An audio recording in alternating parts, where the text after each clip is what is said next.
Hi there, tennis friends. So today we're going to talk about serving. We are going to cover how to hold the racket when you're serving. We're also going to cover where to position on the tennis court, how to prepare the dominant hand, how to hold the ball, how to toss it, and where to contact it. Okay, so tennis, it's one of the most difficult motions on the tennis court. It is quite challenging, so I encourage you to keep on repeating it.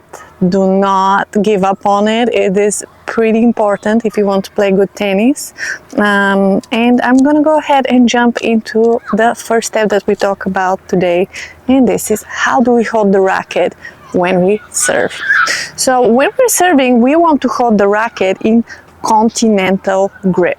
Continental grip, it's also called the hammer or handshake grip, right? So this is how you hold the racket. This is how it looks on the outside, and this is how it looks on the inside when you look from your perspective when you're holding the racket.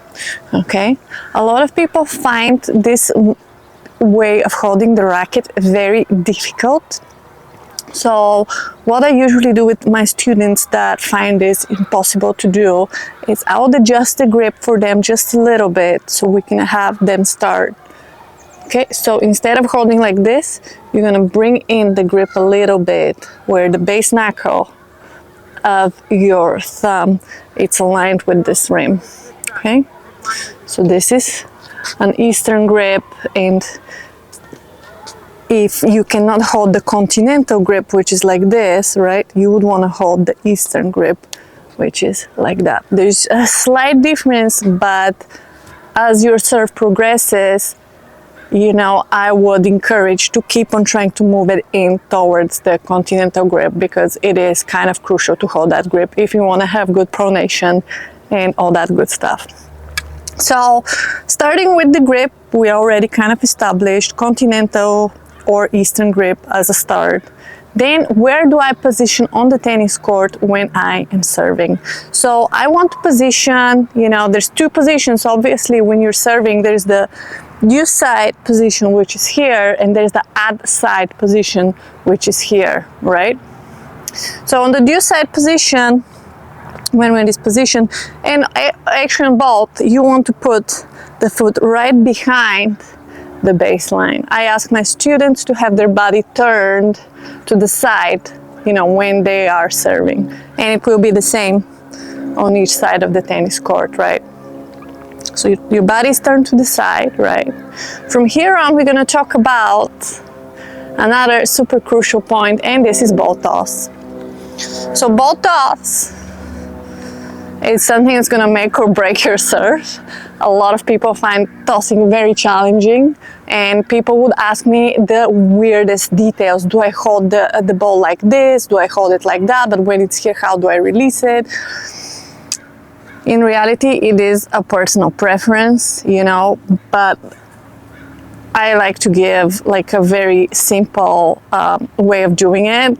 If you have no preference, you would hold the ball in your palm like this, and from here on, when you release it up, you're just gonna let go of it, right? Boom, it's a release. It's not really a toss. The wrist and the elbows are completely isolated, so they're not doing anything. They're straight, and from here on, you're kind of holding the ball with your fingers like this, but you're gonna release it up as you toss up, right? So toss, where do I want my toss? Do I want it at 12 o'clock or 1 o'clock? This is another big debate. I'm gonna move the camera behind me so you can see what I'm talking about. So I just moved the camera behind me so you can see the difference in tosses, right? So I'm here serving on the due side. I'm holding my continental grip. I have positioned my body to the side like that. Now I'm gonna hold the ball in front of me. I like my toss at 12 o'clock. So this is a 12 o'clock, right? 12 o'clock toss. It's right in front of you, right on top of your head. This is 12 o'clock. Some people like the 1 o'clock toss, which is here. It's easier to hit here than here for some. It is a personal preference, but if you're just starting, I would say try to toss at 12 o'clock, right in front.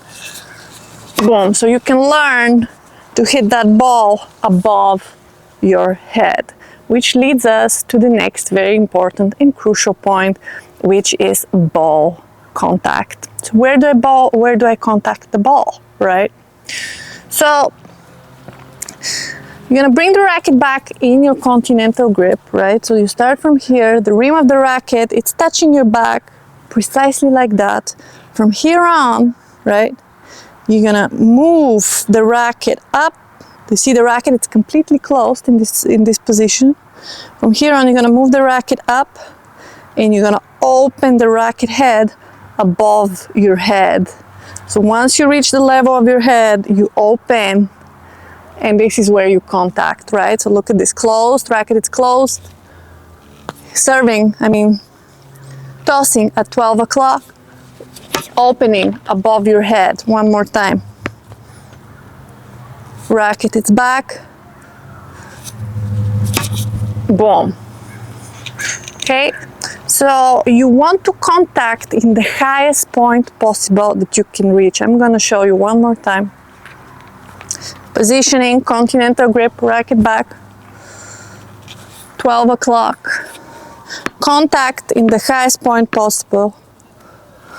Up, not a good toss, so I'm tossing again. I don't like this toss either, so I go again. Boom. So the highest point possible, it's when you extend your arm like this, right? When you can open your arm, and my arm is completely straight. I'm almost reaching to catch that ball high up.